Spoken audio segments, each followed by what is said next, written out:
has a negative past experiences, and it's not equal to a negative future, regardless of the war of the trauma level that people suffer. She has been awarded different awards for her work. She's an advocate for people to overcome adversities, as this workshop is called. Without further ado, all of you is Jessica. Junior. Jessica. Thank you, guys.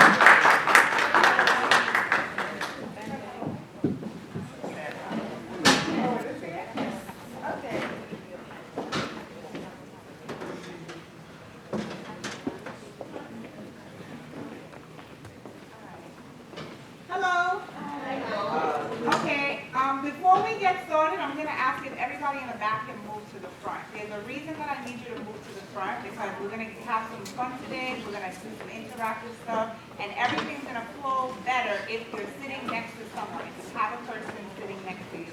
Also, if you're expecting 2020 to be a great year for you, those are the 2020 success seats in the front row right here, okay? So if you're looking for 2020 to be your year, just move up to the front. Thank you so much. Thank you. You can hear me? Okay, good. I'm used to walking around with the mic. Okay. All right, Hostos College. Good to be here. Happy New Year. Happy New Year. So,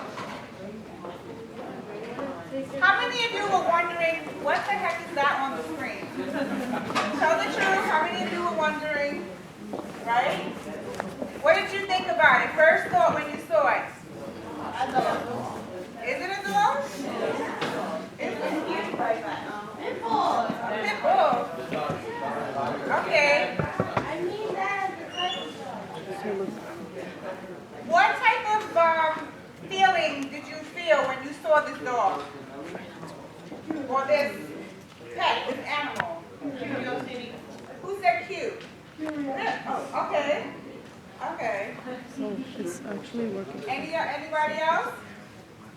Or were you just surprised? Like, what is this about? What does this have to do with leadership, right? You're like, this is weird. Who made this mistake? Well, the reason I shared this scene with you, this image, is because in 2019, that's how I felt.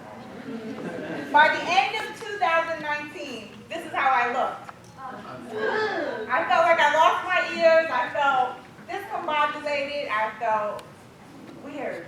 Like, what just happened? And I was just looking at life like, what was this? How did I end up here? And where am I going to go from here? So I wanted to share this with you because how many of you can relate to that for 2019? If you look back and you say, that was some year, right? It was some year, right? I'm surprised we're all still alive with that word stupid whatever guy is in office. Gotcha. Yes. So let me tell you a little bit about 2019. It was a rough year for a lot of people. And we know that the times that we're in right now is a lot of people are going through difficulties, a lot of obstacles, and it's just life, right? So 2019 was one of those years where entering the new year, I was excited, I was pumped up, I was having great success, I had my vision, and all of a sudden, bam, something hit me. Have you ever watched boxing? Anybody here ever watch boxing? Any boxing fans? I used to be a really big boxing fan. And one of the things that I love about boxers is that they have to be very strategic. You have to be able to bob, weave, you have to be defensive, you have to be able to block, you have to be able to move very strategically, and also understand your opponent. Because if you don't understand the way that your opponent fights and operates, you become weaker. And so I thought going into 2019 that I was really prepared for the obstacles and the challenges that I knew would come, because that's life, right? We all know. Even now in 2020, we understand that we're excited. There's a freshness of 2020. It's a new decade. And we're excited, but we understand that, hey, life brings challenges, and there's going to be some ahead. So here I am in 2019, and I felt like I was put into a boxing ring. And at first, when I was in the boxing ring, I was bobbing and weaving, and I felt life take a shot, and I was able to miss it, and I was able to avoid it. Then I got another shot, and I felt myself after a while getting kind of tired, and my stamina was decreasing. And then all of a sudden, I felt myself get hit really hard. You know that feeling when you get hit and you're like, oh, whoa, where did that come from? And so here I am in this boxing ring of life, and it was one thing after the other, to the point where eventually I felt a knockout, where I hit the ground, and I said, wow, life just knocked me off my feet. And I had to make a decision if I was going to accept defeat or if I was going to inspect it and learn from it and rise up again. And as we enter and as we go forward in 2020, I'm going to share with you some of the strategies that I learned that helped me to pick myself up after a knockout. And here I am, I'm thinking, I'm this look up and beyond, I'm strong and I'm resilient and I'm always encouraging people, I'm always available, and I'm always just telling everyone, you got this, you got this. And for the first time in a very long time, I felt that I did not have it.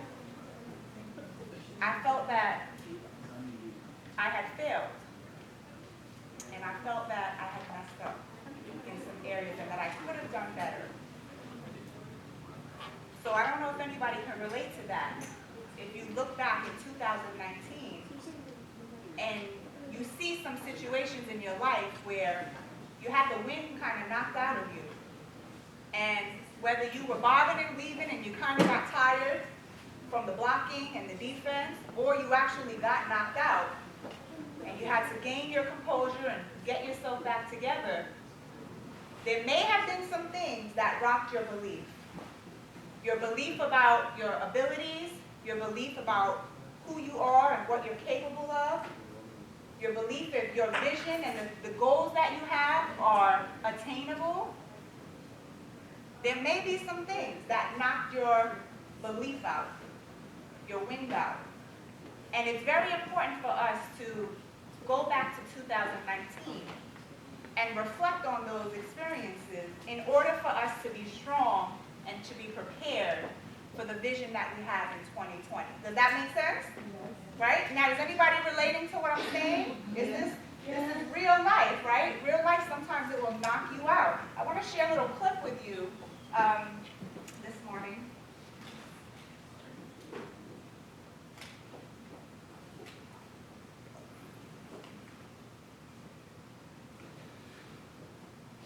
You know what it feels like. You've been studying hard in med school, but it's Do you have lights back there? Can you turn the lights up?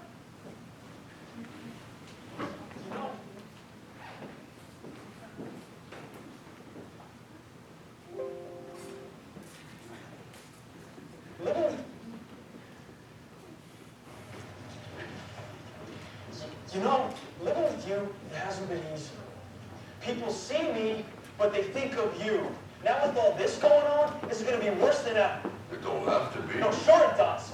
Why? You got a lot going on, kid. Well, my last name? That's the reason I got a decent job. That's the reason why people deal with me in the first place. Now I start to get a little ahead. I start to get a little something for myself. And this happens. Now I'm asking you as a favor not to go through with this, okay? This is only going to end up bad for you, and it's going to end up bad for me. You think I'm hurting you? Yeah, in the way you are. It's the last thing I ever wanted to do. I know that's not what you want to do. That's just the way that it is. Don't you care what people think? Doesn't it bother you that people are making you out to be a joke, and then I'm going to be included in that? Do you think that's right? Do you?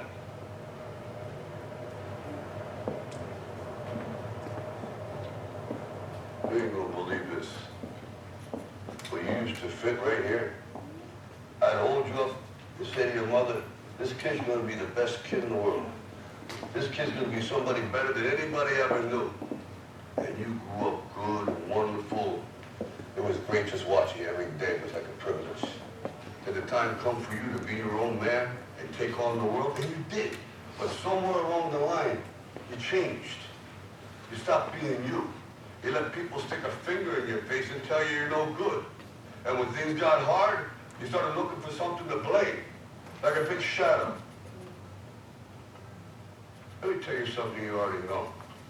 The world ain't all sunshine and rainbows. It's a very mean and nasty place, and I don't care how tough you are, it will beat you to your knees and keep you there permanently if you let it.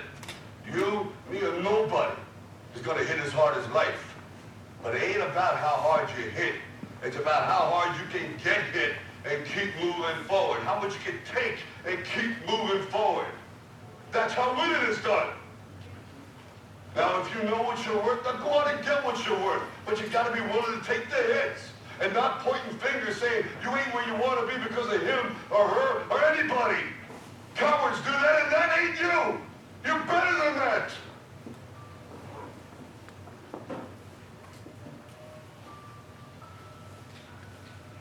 I'm always going to love you no matter what. No matter what happens. You're my son, you're my blood. You're the best thing in my life. But until you start believing in yourself, you ain't gonna have a life.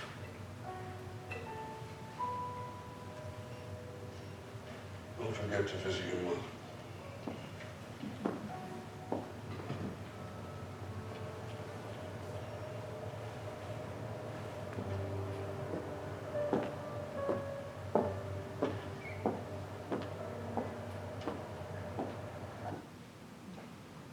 Wow. How many felt that? Right? Let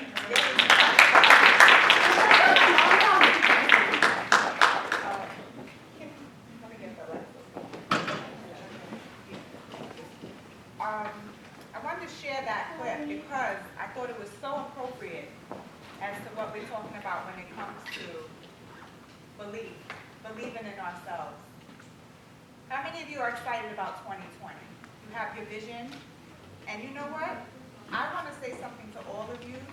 You guys are phenomenal. You know why? It is 30-something degrees outside, and you're here at 10 o'clock in the morning. Some of you were here at 9, 8 o'clock in the morning.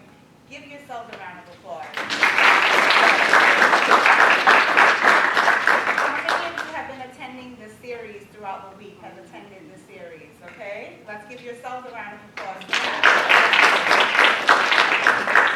Jason and his team do an extraordinary job putting these workshops together every year so that leaders can continue to be developed on this campus and this community.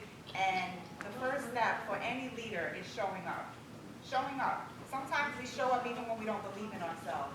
And eventually, when we get around the right people, we can borrow other people's belief in us until we believe in ourselves, right? Because I know I've experienced that. There was a time when I was showing up to leadership functions and I didn't have belief in myself. Matter of fact, I didn't even think I was worthy of being in the room. And I questioned if I should be in the room. Could I manage to live up to all the greatness around me? And it wasn't until somebody else said to me, Jessica, you have what it takes. Jessica, you can do this. Jessica, it doesn't matter what happens to you. You're not your past. You can move beyond that. And when I started to believe that, things happen. So I always admire and respect leaders that show up, because showing up is the first step. So the fact that you're here today, I'm so excited because we're going to have a lot of fun. We're going to do a lot of reflective work. We're going to be engaging. And I'm looking for you to receive exactly what you need to help you wrap up this week and as you prepare to go into 2020. Maximizing your leadership potential. Does that sound good? All right, you guys ready to dig in? Okay, so let me tell you a little bit about my adversity in 2019.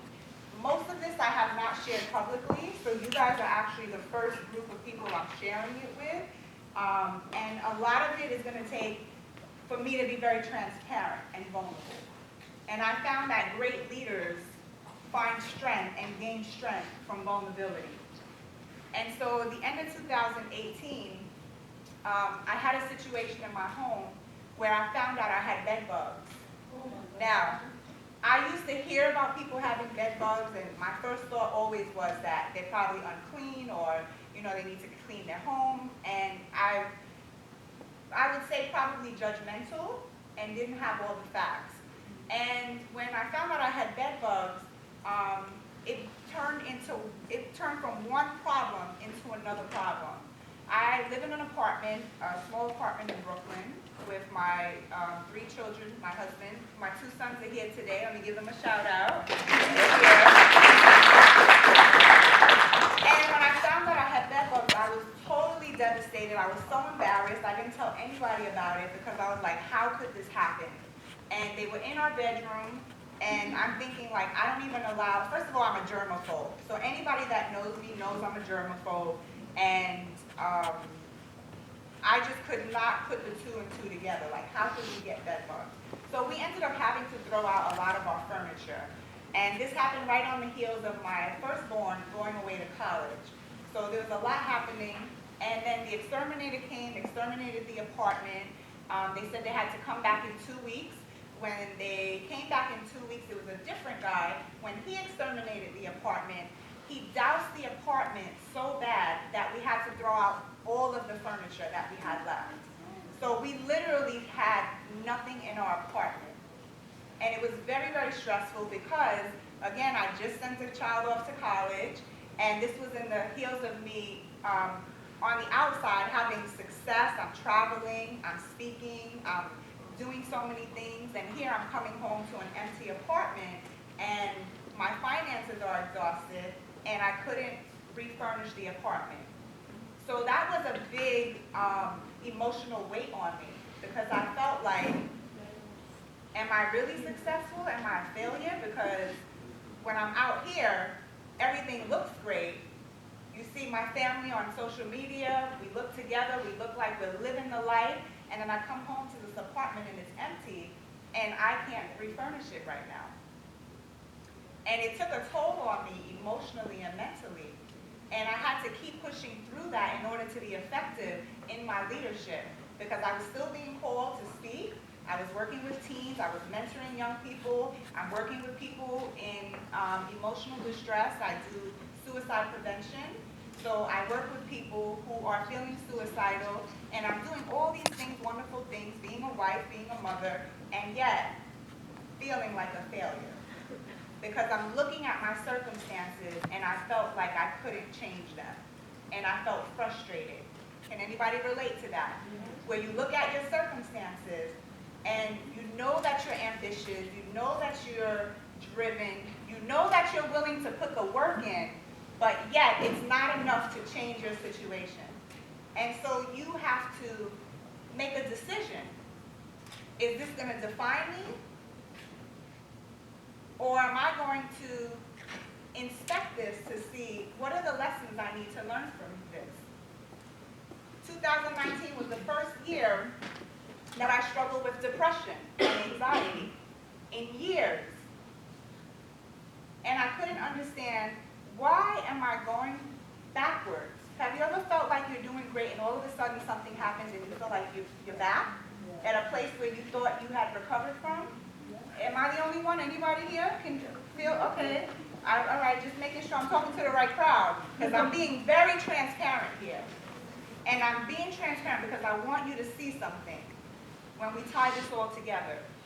So not only did I have an empty apartment dealing with this bed bug situation, I had a very difficult management company who I was going back and forth with.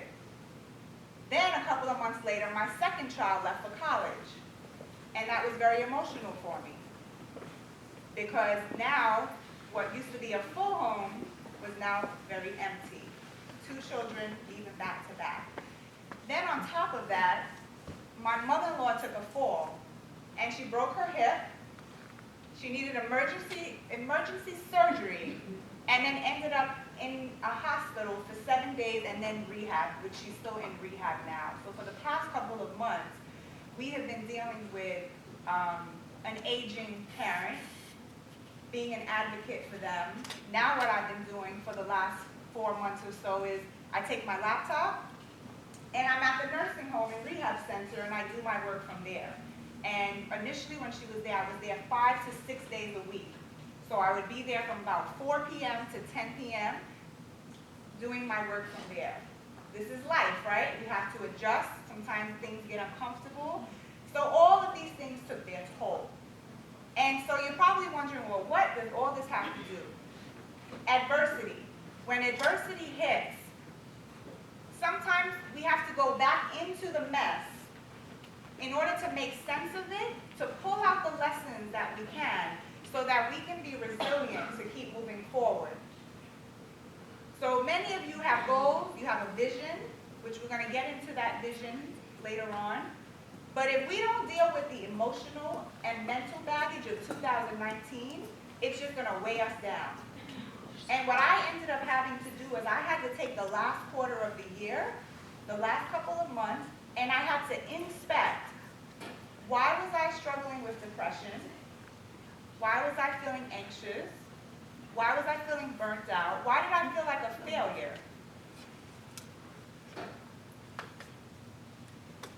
Why? And so today we're going to take some time to go back into 2019 because I want each and every one of you to be prepared for 2020. I'm going to hand out these index cards. These are really postcards. And what I'd like you to do is take one, pass it along. Let me go to the back here. When you get this postcard, on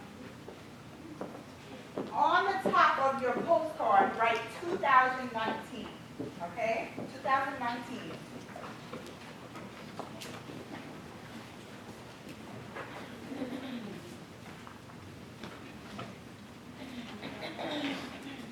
Oh yeah, anybody need a pen? There are some pens up here.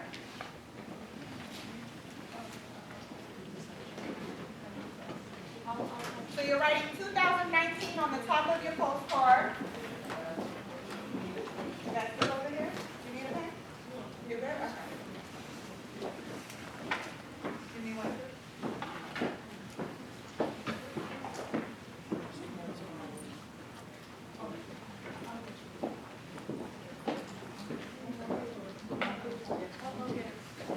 Okay, everyone good? Everyone has a pen? A postcard? Oh, you do? Okay.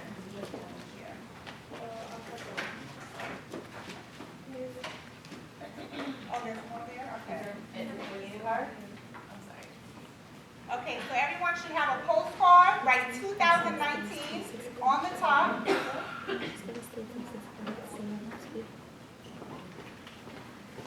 Okay, so the first reflection question that we're going to write the answer to. You want to write small so that you have enough space for everything, okay? What did I tolerate that drained me in 2019? Your answers will remain private unless you want to share them, so don't worry about your business being out there. Just answer it honestly. What did I tolerate that drained me? Just the answer. Yeah, just the answer. Yeah, unless you want to put the question. So think of the things that, when you reflect back to 2019, what were the things that sapped your energy, that made you feel negative, that made you feel tired, that frustrated you?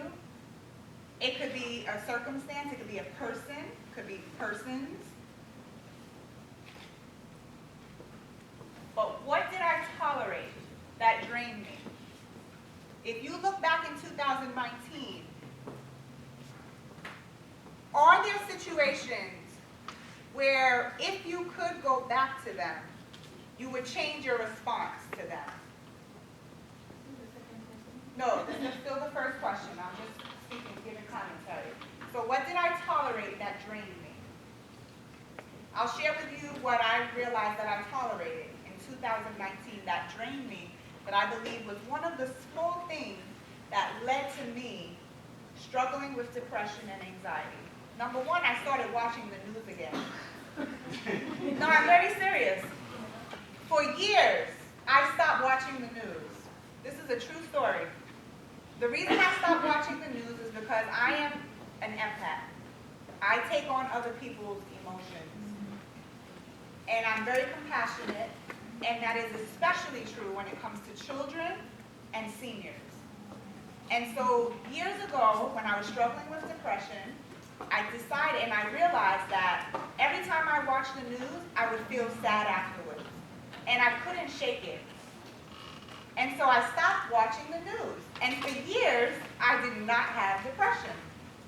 I didn't read the paper. You know how I got my news? How do you think I got my news? Facebook? Yeah. What else? How else? Who? Social media was definitely a big one. Say that louder. People around you. Exactly. So when something is big enough news, who's talking about it? Everybody. I don't need to watch the news because you're going to be the news for me. You're going to tell me what happened, what's happening. And here's the thing about it. We live in a society where we're very accustomed to waking up to the news, so it's the first thing that we hear. I call the news the blues. So we're waking up to the blues, and then we're wondering why we're feeling blue by 10 a.m. 12 noon, what's on the television in the lunchrooms? The news, the blues. 5 o'clock when you come home, the blues. 8 o'clock when you're getting in your bed. 11 o'clock when you're trying to sleep, the blues. Is it any surprise that we're feeling blue all day? Right. So I realized that the news was a trigger for me, an emotional trigger. So for 2019, I started watching the news. It was very subtle. It was like I would be in certain places, the TV was on, or like when my mother-in-law went to the rehab center, she always watched the news, and I'm like, okay. At first I didn't realize it was affecting me, and after a while, I'm like, this is affecting me. So I tolerated that. Now, of course, you can't force people to turn their television off, right? Like there are just some places that you're going to be where you have no control over it. And so there goes the discussion of, well, what can I do internally so that these things, the external factors that I have no control of, don't affect me, right? But when we do have control over them, that's where we need to be utilizing our power. So that's why I posed this question, what did I tolerate that drained me? For some people, it's a negative friend. It's a person that calls you, and every time they call you, they have nothing good to say. All they're doing is lumping and dumping all their negativity on you. They won't call you to see how you're doing. They won't call you to see if you need anything. They'll never encourage you. They'll just call and say, guess what's going on? And they'll complain for 30 minutes and lump it and dump it on you. And then the rest of the day, your mood is off. And you're feeling some kind of way. Am I the only one that knows people like that? No. Okay, I'm just checking because I know people like that. And you know what? We have to guard our space from people like that. Some people we have to love from a distance. As a leader, it is very, very important for us to maintain boundaries. Because if we're tolerating things that are draining us, it's going to affect our leadership. We won't be able to serve the people that we're supposed to serve because we'll be too exhausted, we'll be too frustrated, we'll be annoyed. We won't be in a place where we're healthy and where we're whole. So does anybody have anything they'd like to share and relate in regards to this question, or can relate to something that I'm saying in terms of tolerating things that drained you in 2019? Yeah, please stand. Please stand. What's your name? Marlene. I have a friend of mine. She always calls me about her Can you guys hear her on that side? She always calls me about her problem and her problem and her problem. So when I see her phone number coming on my cell phone, I just don't pick up. I'm in a good mood. I don't want to hear about it. I wait like a week or two later, then I call her. That's right. Yes. Good. That's how I see it. That's very good. Thank you for sharing that. Yes. Yes. You want to stand up? What's your name? My name is Nico from Georgia College. What joined me in 2019 was my hoarseness. Okay. We want to hear what you have to say. My name is Shaniqua. What drew me during 2019 was actually my fourth semester in college. I had registered for classes, and the fourth semester was supposed to be my last semester. So I was really excited. Taking 3 classes. I worked full-time, traveling 2 hours to Far Rockaway. Class was 8 o'clock in the morning, and I was getting up 4:30 to actually get to class, and then to prepare to run to work. I had to be at work by 10. So I knew that I was going to pass my classes. I am actually a computer science major, and I was taking a capstone, 2 extra classes, on top of working full-time, and I was taking pre-calculus. So everybody, some people hate math, but I actually love math, but I hate math, to be honest.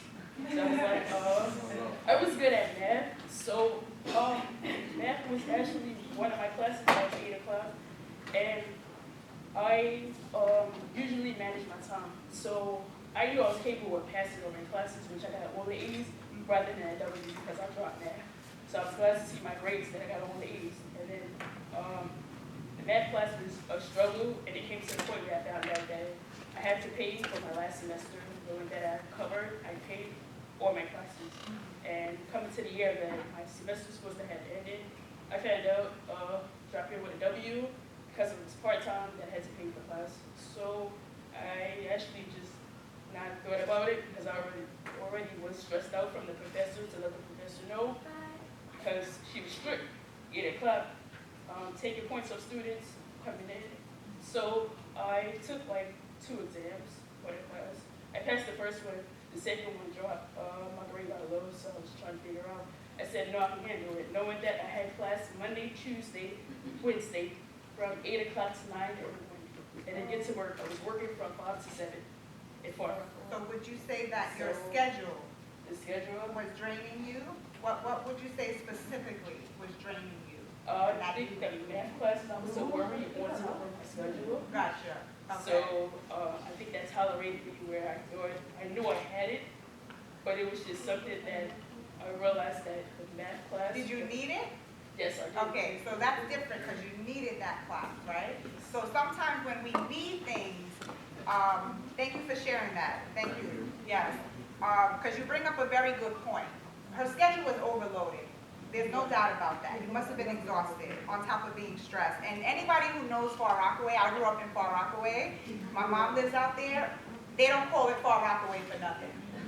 Okay? When you go to Far Rockaway, it's like going to another planet. Very serious. It's far. So the commute there, and the trains don't always run. The shuttle, you have to catch your shuttle if you're going up one way, or the A will take you to Mott Avenue anyway. It's a very stressful commute. So here's the thing about it. Her schedule was overloaded, but she had to do it because she needed that class. There will be times where we have to tolerate certain things and realize that they're temporary. Temporary pain for temporary gain, right? Temporary pain for temporary gain. So that was a temporary situation. Anybody else have something that you felt like you tolerated that you didn't need to tolerate and it drained you in 2019? This young lady back here had her hand up. What's your name? My name is Silas Hines. Nice to meet you. We'd love to hear your comments. Yes. So I write down fixing things that didn't break that insulting and disrespect. So like I'm a firstborn, so for both of my parents, and I have a habit that if I see someone that has like a stagnant, like growth kind of personality, I'll go out of my way to fix that person because I'm also on the path of healing and going to like more mentally mature person. And I find that it's difficult to do that towards someone who have no interest in growing and have. Wait, hold on. That was very powerful.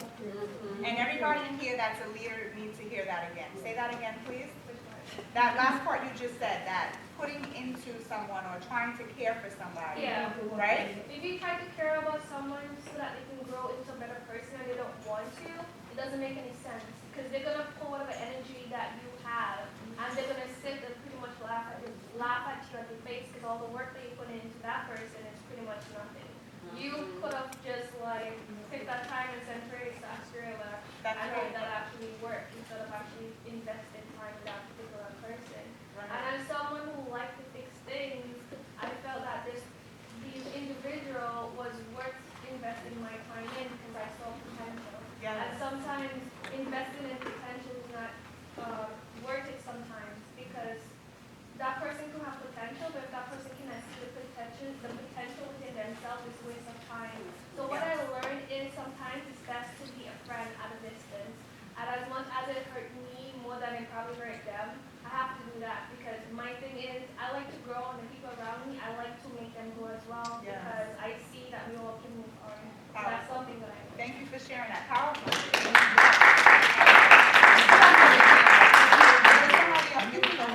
What's your name? Nice to meet you. Oh, sorry. That's all right. Myself. Nice to meet you, Justin. Thank you. So what did you realize in 2019 you tolerated that drained you? Well, 2019 was a disaster for me. In VPA 192 in public speaking, there was so many, I was sitting in the back and there was like so many distractions.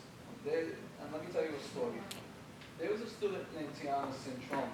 She was the only student next to me that wrote on my paper and draw pretty little pictures like cats and mouses. Besides all that, she also gave me her phone number. Now a couple of moments later, from that phone number, we talked and we had like a little discussion all day. I took her to Applebee's. Okay. She enjoyed the meal. One time, I told her that I never